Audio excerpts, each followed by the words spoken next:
ठिकाणी मताचं विभाजन कसं गाठता येईल. आणि ज्यावेळेस त्यांना लक्षात आलं की विकासाच्या मुद्द्यावर ते फार सपशेल मागे पडलेले आहेत, लोक फार वाईट पद्धतीने ते एक्सपोज झालेले आहेत. आणि आता मग शेवटचा हत्यार म्हणून देवधर्म अशा प्रकारचे विषय शेवटी आणण्याचा प्रयत्न झाला. परंतु देवधर्म हे व्यक्तिगत आस्थेचे विषय आहेत आणि राजकारणाचे विषय होऊ शकत नाहीत, हे कर्नाटकाच्या लोकांनी सिद्ध करून दाखवलेलं आहे. त्यामुळे हा एक इलेक्शनचा महत्त्वाचा मुद्दा आहे. आणि काँग्रेसच्या लोककल्याणकारी योजना ज्या जाहीरनाम्यामध्ये काँग्रेसनी दिलेल्या आहेत, त्या सगळ्या योजनांचा सुद्धा लोकांनी त्याला प्रतिसाद दिलेला आहे. काँग्रेसनी सांगितलं आहे मॅनिफेस्टोमध्ये की आम्ही ज्या या घोषणापत्रामध्ये ज्या गोष्टीच्या लोककल्याणकारी योजनांचा उल्लेख केला आहे त्याची अंमलबजावणी आम्ही एका वर्षभराच्या आत ही लागू करू, अशा प्रकारचं एक पक्कं आश्वासन आणि अंमलबजावणीचा कालावधीसुद्धा त्याच्यामध्ये स्पष्ट काँग्रेसने केलेला आहे. आपण पाहत आहे की रोजगार, महागाई, सुरक्षा, शांतता, विकास हे जनतेसमोरचे महत्त्वाचे प्रश्न होते. म्हणजे भाजप ह्या विषयावर काही अधिक बोलू शकले नाहीत. डबल इंजिन सपशेल लोळावून घसरलेला आहे. म्हणजे ज्या डबल इंजिनचा उल्लेख वारंवार होत होता की डबल इंजिन की सरकार अमुक तमुक, परंतु डबल इंजिनला कुठेही प्रतिसाद लोकांनी दिला नाही आणि डबल इंजिन हे आता रुळावून घसरलं आहे हे आता स्पष्ट झालेलं आहे. त्यामुळे ज्याला म्हणतो की ऊपरवाले की लाठी जब चलती है तो आवाज़ नहीं निकलता है, वैसे ही स्थिती हो गई है की एवढ्या मोठ्या प्रमाणावर अनएक्सपेक्ट मी तर म्हणेन की पोलचे जे एक्झिट पोलमध्ये जे काही आकडे दिले त्याच्यापेक्षाही जास्त जागा या काँग्रेसला अनेक एजन्सीजनी त्याच्यामध्ये आपलं ओपिनियन दिलं होतं, पण मग ते सुद्धा क्रॉस कदाचित होईल असं वाटतं आहे. त्यामुळे वातावरण बदलतं आहे. आगामी काळामध्ये देशामधले होणाऱ्या ज्या निवडणुका आहेत त्याच्यामध्ये सुद्धा या बदलचा परिणाम. आणि मी तर म्हणेन की राहुल गांधींनी ज्या पद्धतीने भारत जोडो यात्रेचा शुभारंभ केला तो एक पायाच रचला गेला पुढच्या एकंदरीत राजकीय परिस्थिती संदर्भामध्ये. लोकांची जी काही मानसिकता जी बदलली किंवा ह्या सगळ्या गोष्टी या भारत जोडो यात्रेच्या निमित्ताने हा विषय शेवटी यशामध्ये परिवर्तन झालेला आहे.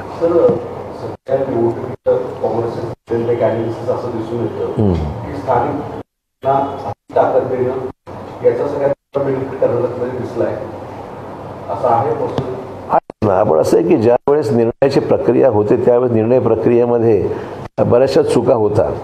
आपलं जजमेंट कदाचित वरिष्ठ पातळीवर कमी जास्त होऊन जातं, पण ज्यावेळेस स्थानिक नेतृत्वावर काही गोष्टी सोपवून दिल्या गेल्या आणि त्यांच्या मताप्रमाणे बरेचसे निर्णय झाले.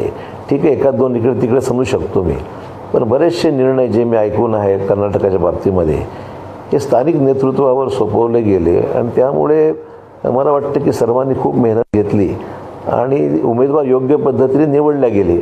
त्याचं यश ह्याच्यामध्ये त्याला मिळालेलं आहे. सर, महाराष्ट्राच्या लगतच्या जवळ बेळगावच्या आणि काही बेळगावच्या सलीकडच्या भागामध्ये महाराष्ट्र एकीकरण समिती आणि राष्ट्रवादीचे जे उमेदवार आहेत त्याच्यामुळे काँग्रेसला फटका बसला आहे. मला तो आता ॲनालिसिस जाऊन काही डिटेल मी केलेलं नाही आहे, पण जनरल जे मी पाहतो आहे की महाराष्ट्र एकीकरण समिती एकेकाळी बऱ्यापैकी मतं घ्यायची, पण यावेळेस मात्र महाराष्ट्र एकीकरण समितीने मतं फार कमी घेतली आणि त्याचा परिणाम असा झाला की त्यातला त्यांना मानणारा जो काही वर्ग असेल तो काँग्रेसला मिळण्याच्या ऐवजी तो भाजपकडे गेल्याचं चित्र हे थोडंफार दिसतं आहे. आणि त्यामुळे कदाचित MES जर अधिक मतं घेऊ शकलं असतं तर भाजपला फायदा झाला नसता असं आम्हाला वाटतं. आपण बोलू शकतो की सिद्धरामय्या असतील किंवा शिवकुमार यांच्या पक्षासाठी काम केलं, त्यानंतर असं दिसतंय की म्हणून काँग्रेसला हा सगळा मोठा विजय मिळवता आला. महाराष्ट्रात अशी परिस्थिती आता कधी नाही, महाराष्ट्रात तशी परिस्थिती नाहीच आहे. तुम्ही म्हणजे तशी काही परिस्थिती महाराष्ट्रामध्ये निर्माण झालेली नाही आहे. महाराष्ट्रामध्ये काँग्रेसला पोषक वातावरण आहे आणि सगळ्या विषयाचं आकलन करून जर आणि तिन्ही पक्ष जे आहेत आघाडीमध्ये शिवसेना, उद्धव ठाकरेजींची आणि राष्ट्रवादी काँग्रेस या तिघांचं जर व्यवस्थितपणे सर्व निर्णय प्रक्रिया जर विचारविनिमय करून जर झाली तर मला महाराष्ट्रामध्ये सुद्धा महाविकास आघाडीला चांगलं यश मिळू शकेल असं माझं स्वतःचं मत आहे. प्रयत्न होता त्याच्या खूप त्यांनी प्रयत्न केला ना. आता बजरंगबली, हनुमान चालीसा असे विषय आणि RSS वगैरे, बजरंग दल, सगळे विषयाचा पुरेपूर प्रचाराचा शेवटी उपयोग झालाच ना. म्हणजे डबल इंजिनची सरकार, विकासात्मक कामं, रोजगार, महागाई या विषयावर कोणीतरी भाजपमधून काही शब्दही काढला नाही. फक्त बजरंग बली की जय आणि हनुमान चालीसा पूजा करण्यामध्ये आणि बजरंग दलावर बंदी आणायची न आणायची या वादविवाद हा निर्माण करून त्याचा फायदा निवडणुकीमध्ये मिळतो का, हा प्रयोग झाला. शेवटी ज्यावेळेस सर्व उपाय संपले त्यावेळेस हे उपाय भाजपकडून अवलंबले गेले. पण लोकांना वाटतं की ह्याच्यापेक्षाही अधिक रस जो होता तो लोकांच्या स्वतःच्या प्रश्नासंदर्भामध्ये कुठला पक्ष काय करतो किंवा बोलतो ह्याच्यावर स्वारस्य होतं. गॅस सिलेंडरच्या किमतीबद्दल खूप तीव्र प्रतिक्रिया होत्या. काँग्रेसच्या जाहीरनाम्यामध्ये 5 निर्णय महिलांच्या बाबतीमध्ये, मग ते बसनी, परिवहन विभागाच्या बसेसमध्ये विनामूल्य प्रवास हा त्यातला एक महत्त्वाचा विषय होता.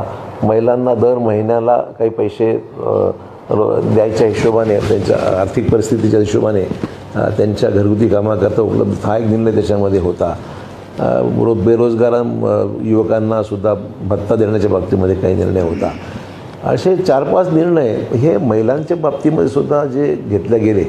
त्यामुळे महिलांची जी मतदानाची टक्केवारी आहे ती यावेळेस वोटिंग जास्त झालेलं आहे असंही चित्र हे निदर्शनास येत आहे. काँग्रेसचे आमदारला सगळे बेंगलोरमध्ये जमू लागलेले आहेत. काँग्रेसचे आमदार हळूहळू बेंगलोरमध्ये जमण्याचं त्यांना सांगितलं आहे. तिकडून कमलनाथ पण निघाल्याची माहिती घेतली. ऑपरेशन लोटसची पुन्हा एकदा भीती असं वाटतंय का की यातून काही भीती नाही, दक्षता, मागचा अनुभव लक्षात घ्या. दक्षता घ्यावीच लागेल ना. या देशामध्ये काही घडू शकतं असे वातावरण गेल्या 5-7 वर्ष अनुभवलं आहे. मध्य प्रदेशमध्ये तेच घडलं, गोव्यामध्ये तेच घडलं आणि कर्नाटकामध्ये सुद्धा तेच आलेलं सरकार पाडलं गेलं.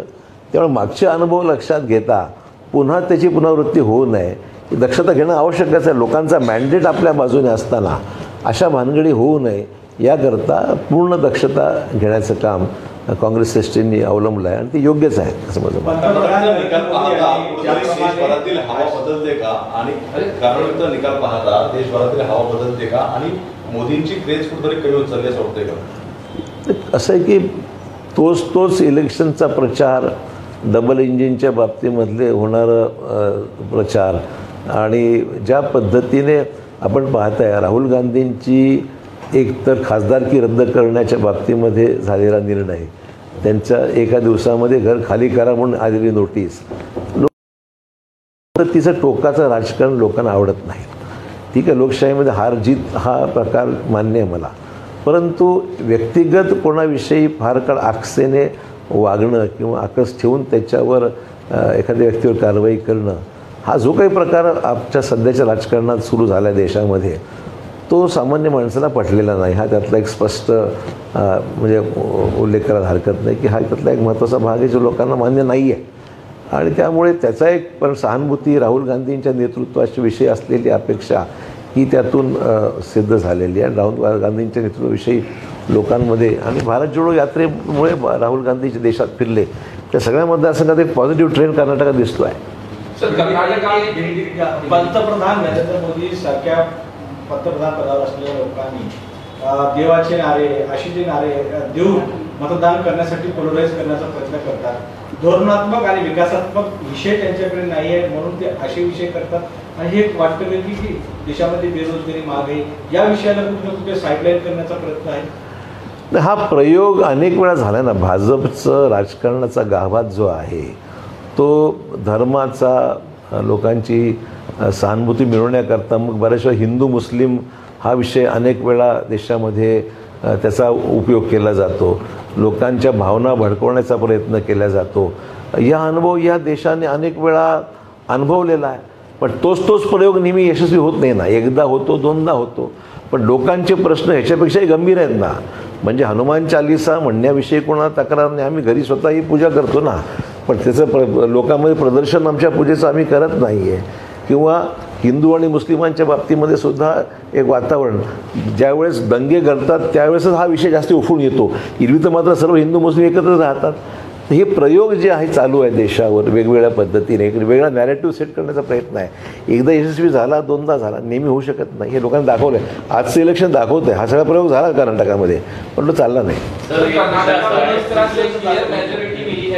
नाही, मराठी होतं. पृथ्वीराज चव्हाण यांनी असं म्हटलंय की पृथ्वीराज चव्हाणांनी असं म्हटलंय की केंद्रीय नेतृत्वाने आता राज्यातल्या नेतृत्वावरती त्या पूर्ण जबाबदारी द्यावी, जेणेकरून राज्यातलेच नेते चालतात आणि केंद्रीय नेतृत्वाने फक्त मार्गदर्शन करावं. तुम्ही कसं बघताय? नाही, पृथ्वीराज चव्हाणांच्या वक्तव्यापेक्षा मला एवढंच म्हणायचं आहे की ज्या वेळेस राज्याचं नेतृत्व कमी पडतं त्यावेळेस केंद्राला हस्तक्षेप करण्याची गरज पडते. जर आपण व्यवस्थित निर्णय घेण्यास सक्षम असू तर केंद्र काही तुम्हाला हस्तक्षेप आत्ता पण मला आठवत नाही कधी केंद्राने केलेला फारसा. त्यामुळे माझं मत असं आहे की आपण सर्वांनी जर निर्णय प्रक्रिया जर व्यवस्थितपणे विचारपूर्वक निर्णय जर घेतले तर केंद्राला फारसं पाहायची गरज पडणार नाही आणि तो रिझल्ट द्यावा लागतो माणसाला. मुद्दा असा आहे की अनेक वेळा तुम्ही मागची प्रक्रिया जर बाहेरून जवळून पाहिली तर अनेक वेळा रिझल्ट्स मिळत असताना काही वेळेस चांगले मिळाले रिझल्ट्स, पण रिझल्ट चांगले मिळाले तर मग काय पाहिजे गरज नाही ना. शेवटी अकाउंटेबिलिटी हा विषय आहे. पण तुम्हाला वाटतं आता या निकालानंतर तरी ज्या पद्धतीनं केंद्र सरकार वेगवेगळ्या संस्था वापरते, तपास संस्थांनी DK शिवकुमार यांना तुरुंगात टाकलं होतं, तशाच पद्धतीनं महाविकास आघाडीच्या नेत्यांना तुरुंगात. असं आहे की आता या सगळ्या आजच्या निकालाचं विश्लेषण, आत्मपरीक्षण, अभ्यास हे भाजप करेलच आणि त्याच्यातून जो बोध घ्यायचा त्यांनी घ्यावा. तर मी त्यात काय बोलू. 1-to-1 निवडणुका झाल्या तर त्यामध्ये काँग्रेसला कुठेतरी फायदा असं दिसतंय, तर त्रिशंकू झाल्या तर वोट शेअर कमी होतो आणि मग तिथे मागे पडतं असं दिसते या निवडणुकांमध्ये. पण असं अनेक वेळा असंच नेहमीच असं होईल असं सांगता येत नाही. वेगवेगळे फॅक्टर्स आहेत, समीकरणं प्रत्येक राज्यातले वेगळे आहेत, मतदारसंघातले आणि विभाग वाईजसुद्धा समीकरणं वेगवेगळे आहेत. त्यामुळे असंच घडेल 1-to-1मध्ये असं सांगणं कठीण आहे. सर, खानापूर मतदारसंघामध्ये तुमच्या बाबतीचा पराभव झाला. तुमच्या भागांमध्ये जिथे मराठी बहुल भाग आहे भागांमध्ये गेलो होता. त्याचं मूळ कारण काय आहे? दुसरी गोष्ट की राष्ट्रवादी काँग्रेसने साधारणतः 8 ते 9 जागांवर काँग्रेसच्या विरोधात उमेदवार दिले गेले होते. याचा परिणाम काँग्रेसला फटका बसला का? नाही, एक तर खानापूर नेमकं काय झालं मला आज काही ॲनालिसिस माझ्यासमोर नाही आहे. जागा येण्यासारखी होती, मागच्या वेळेससुद्धा चांगल्या मताधिकारी आली होती, यावेळेस का आली नाही हेचे विश्लेषण मी आज करू शकत नाही, कारण तिथली स्थानिक परिस्थिती नेमकं काय घडलं हे मला माहीत नाही आहे. परंतु अपेक्षा होती सीट येईल म्हणून, हा एक झाला एक विषय. आणि दुसरा विषय काय म्हणा तुम्ही? ते राष्ट्रवादीच्या खरं म्हणजे त्यांनी उमेदवार म्हणतो 8 का 9 ठिकाणी राष्ट्रवादीने उमेदवार उभे केले होते. आता ते आकडेवारी पाहिल्यावरच लक्षात येईल, कारण अजून डिटेल रिझल्ट्स काही कैंडिडेट वाइज समोर नहीं है. हिंदी में जानना चाहेंगे कि आज का जो परिणाम आया है, कांग्रेस जीत रही है कर्नाटक में, कैसे देखते हैं? कितने सारे प्रचार सभाओं में कहीं पोलराइजेशन की दिक्कत हुई, कहीं एजेंसियों का इस्तेमाल हुआ, उसके बाद भी कांग्रेस की. मैंने कहा ना कि लगातार आप एक ही चीज़ को दवाई, जब एक ही दवाई आप बार बार दोगे तो उस दवाई का असर नहीं होता है. वैसे ही हो गया है. केंद्र सरकार ने जिस तरीके से जो भी चीज़ अपनाई और जिस तरीके से लोगों को डराकर चुनाव में इस्तेमाल किया, पॉलिटिकल इस्तेमाल किया, अब वो पूरा फैक्टर पूरा ना हो, चाहे वो दवाई का भी उस असर नहीं हो रहा है. यही दिखाई दिया इस चुनाव में. कितना कांग्रेस के जो एक्सपेक्टेशन कर रही थी वो उतना खरी उतरी है? स्थानीय जो स्तर पर जो भी निर्णय लिए गए या जो मैनिफेस्टो तैयार किए गए, उसका असर लोगों के बीच में दिखा? देखिए, चुनाव तो आने वाले पिछले सरकार की जो भी परफॉर्मेंस था उस परफॉर्मेंस का इवैल्यूएशन तो हुआ है. तो पिछले 5 साल की बोम्मई सरकार हो या उनके पहले की येडियुरप्पा जी की सरकार हो, उन सरकार के वक्त पे जो भी फैसले किए गए थे वो लोगों में एडमिनिस्ट्रेशन का टोटल फेलियर था. करप्शन के बारे में बहुत बड़े पैमाने पे शिकायतें लोगों ने की थी और इसका पूरा असर आप देखोगे कि वेलफेयर स्कीम्स पे या एडमिनिस्ट्रेशन पे लोगों के तरफ, लोगों की ज़रूरतों की तरफ ध्यान तो बिल्कुल नहीं दिया गया. तो साफ नज़र आया. वरना इतना बड़ा फ़र्क आप देखोगे कि बीजेपी जो उम्मीद कर रही थी और जिसके बारे में बोलबाला था कि कैसे भी सूरत में बीजेपी इतनी यंत्रणा लगी हुई थी, देश के सर्वोच्च नेता उसमें लगे हुए थे, इतना होने के बावजूद लोगों ने उनको फटकारा है, लोगों ने उनकी लीडरशिप एक्सेप्ट नहीं की है. तो आप समझ सकते लोगों का गुस्सा कितना बड़ा था इस पूरे चुनाव में कि लोगों ने केंद्र और डबल इंजन की जो बात हो रही थी, केंद्र राज्य सरकार की डबल इंजन की बात हो रही थी, इसके बावजूद लोगों ने उनको ये किया है, रिजेक्ट किया है। सर, कांग्रेस का जो भारत जोड़ो यात्रा जो राहुल गांधी की थी उसका क्या असर हुआ है, किस तरह से देखते हैं? और प्रधानमंत्री भी गए थे प्रचार के लिए लेकिन रिजल्ट नहीं आया, क्या कहें? राहुल गांधी जी की जो भारत जोड़ो यात्रा देश में शुरू हो गई, वो कर्नाटक में गई, मध्य प्रदेश में गई, महाराष्ट्र में भी आई है। और मैं समझता हूँ एक फाउंडेशन, ये पूरे चुनाव का फाउंडेशन ही उसी वक्त मैं समझाऊंगा डायरेक्टली इनडायरेक्टली रखा गया कि जिसके वजह से लोगों ने राहुल जी को बड़े करीब से देखा, आजमाया, उनकी जो विचारधारा वो समझ के ली और आम गरीब से गरीब और आम आदमी को राहुल जी से मिलने का मौका उस दरमियान लोगों को मिल गया। तो मैं समझता हूँ ये परिवर्तन में एक बेसिक जो फाउंडेशन है वो उसी वक्त वो रखा गया था जब यात्रा निकली। और जहाँ तक मैं जानता हूँ आज के परिणाम अगर हम आप लोगों ने ठीक से देखे तो जहाँ जहाँ राहुल गांधी जी इस यात्रा के दौरान गए उस सीटों पे पॉजिटिव इम्पैक्ट उसका निश्चित तौर पर हुआ है। जहाँ तक सवाल है कि देश के प्रधानमंत्री भी गए, होम मिनिस्टर भी गए, बाकी अन्य नेता भी, बड़े बड़े बीजेपी के नेता गए, उसको लोगों ने स्वीकार नहीं किया है। कांग्रेस ने ट्वीट किया है और कहा है कि बजरंग बली ने तोड़ दी जो भ्रष्टाचार की नदी थी, वहाँ पे तोड़ दिया। बजरंग बली का काफी इस्तेमाल हुआ वहाँ पर। लेकिन अभी तो चुनाव हो गया है, उसका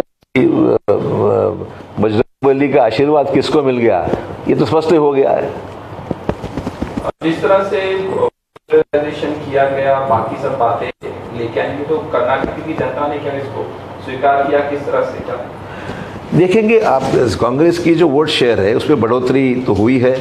अगर मैंने फिगर्स कुछ देखे कि पिछली बार कांग्रेस की जो वोटिंग पैटर्न था उस वोटिंग पैटर्न में कांग्रेस को 38.14% वोट मिला था।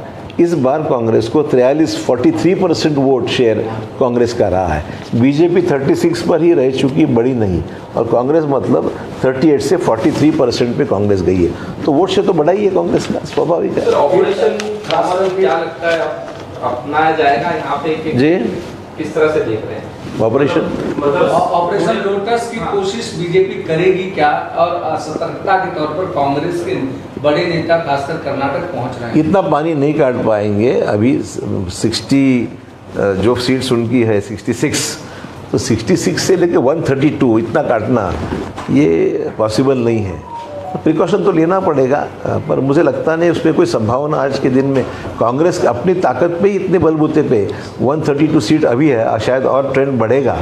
तो मुझे लगता नहीं अभी कोई पॉसिबिलिटी बची है कि वो इसमें कोई अलग राजनीतिक खेल करने का कोई प्रयास बीजेपी के लिए करना बड़ा महंगा पड़ेगा, कोई पॉसिबल ही नहीं है। महाराष्ट्र के सीमावर्ती इलाके में कांग्रेस का जो प्रदर्शन क्या हुआ या फिर उसमें कहीं न कहीं कम? महाराष्ट्र के मैं समझ 18 सीटें हैं तुम्हारी, जो मराठ, बेलगांव और वो सब एरिया जो है, मुझे बॉम्बे कर्नाटका जिसको कहते हैं हम लोग, वैसे 18 सीटें हैं। 18 में से मेरे ख्याल से 13-14 कुछ सीटें वहाँ पर, मेरे एग्जैक्ट फिगर नहीं मेरे पास, पर सीटें वहाँ पर ठीक आई है। वहाँ पर एक्सपेक्टेड सीटें जो और भी आनी चाहिए थी, वहाँ पर MES की परफॉर्मेंस कम होने के कारण फ़ायदा बीजेपी को पहुँचा है। MES तो नीचे चले गई पर फ़ायदा बीजेपी को हुआ, कांग्रेस को नहीं हुआ।